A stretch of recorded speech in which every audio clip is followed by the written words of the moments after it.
সংবিধানে আমাৰ সাৰ্বভৌমত্বৰ কথা কৈছে, ধৰ্ম নিৰপেক্ষতাৰ কথা কৈছে, আৰু ইয়াত প্ৰত্যেকটো জাতি জনগোষ্ঠীয়ে আজি নিজৰ নিজৰ ধৰ্মসমূহ, নিজৰ কলাকৃষ্টিসমূহ, নিজৰ পৰম্পৰাসমূহ অটুট ৰাখি তেওঁলোকৰ নিজৰ কাম কাজসমূহ আগবঢ়াই নিছে। কিন্তু তেনে সময়ত আচলতে বিশেষভাৱে উদ্দেশ্য প্ৰণোদিতভাৱে আহোম জনগোষ্ঠীটোক বাৰে বাৰে বিভিন্ন অনুষ্ঠানবিলাকে টাৰ্গেট কৰি লয়। আৰু শেহতীয়াকৈ আমি অকল শেহতীয়া কাৰ্যসূচী বুলিয়ে নহয়, ইয়াৰ পূৰ্বেও শংকৰী সংঘৰ নামৰ যিটো সংঘ আছে, এই সংঘটোৱে আহোম জনগোষ্ঠীটোক টাৰ্গেট কৰি আহোমৰ লোকসকলক প্ৰথমে সংঘটোত অন্তৰ্ভুক্ত হ'বলৈ দিয়াৰ পাছত বিভিন্ন ধৰণে তেওঁলোকক আচলতে অৱমাননা কৰিছে, তেওঁলোকক কৌশলগতভাৱে সেৱা প্ৰতিপন্ন কৰা হৈছে। গতিকে এই ধৰণৰ যিবিলাক ধৰ্মীয় গোড়ামী ধৰণৰ যিবিলাক কথা বাৰ্তা, এই কথাবোৰ আচলতে সমাজত প্ৰচলিত হোৱাটো খুবেই লজ্জাজনক কথা। কাৰণ আহোম ব্যৱস্থাটো এটা সংঘ নহয়, এইটো এটা প্ৰশাসন ব্যৱস্থা, যি 600 বছৰ ধৰি আহোম ৰাজত্বৰ এটা বৰ অসমৰ ভেটি গঢ়িছিল। গতিকে এনেকুৱা এটা জাতিক অপমান কৰাৰ আগতে তেওঁলোকে 100 বাৰ ভবা উচিত।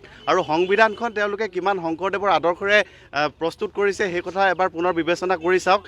নিজৰ চিন্তাসমূহ তাত সংপৃক্ত কৰিছে নে আচলতে গুৰুজনাৰ আদৰ্শক তাত সংপৃক্ত কৰিছে, সেই কথাবোৰ এবাৰ পুনৰ ফহিয়াই চাওক। আৰু ভৱিষ্যতে যাতে আহোম জনগোষ্ঠীটোক তেওঁলোকে পুনৰবাৰ এনেধৰণে টাৰ্গেট কৰি নলয়, তাৰ বাবে পুনৰবাৰ হুংকাৰ দিছোঁ। আৰু ভৱিষ্যতে তেওঁলোকে অসমীয়া জাতিটো গঠনৰ কাৰণে কাম কৰক, অসমীয়া জাতিটো ভাগ ভাগ কৰিবৰ কাৰণে তেওঁলোকে কাম কৰিবলৈ বাদ দিয়ক। আমি ইয়াকে ক'ব বিচাৰিছোঁ।